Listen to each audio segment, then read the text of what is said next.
नमस्कार. श्री स्वामी समर्थ.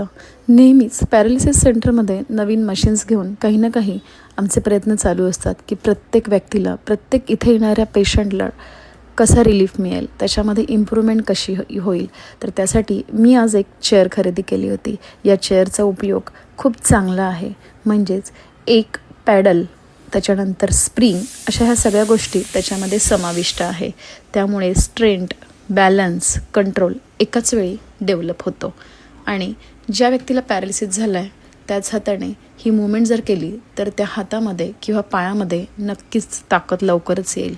कारण ह्या व्यक्तींमध्ये पायामध्ये किंवा हातामध्ये ताकद नसते, पण हे सगळे प्रयोग केल्यानंतर नक्कीच ताकद लवकरच येईल असं मला वाटतं. त्यामुळे सुरुवात तर आधी माझ्यापासूनच केली की बघूयात आधी आपल्यावर कसा त्याचा रिझल्ट आहे, त्याच्यानंतरच आपण प्रत्येक व्यक्तीला त्याचा यूज करू शकतो. तर तुम्हाला ह्या चेअरचा यूज चांगला वाटतो की नाही कमेंट्समध्ये नक्कीच सांगा. आणि आपल्या पॅरालिसिस सेंटरला व्हिजिट करायला नक्की या. नांदेड सिटी, कारले चौक इथे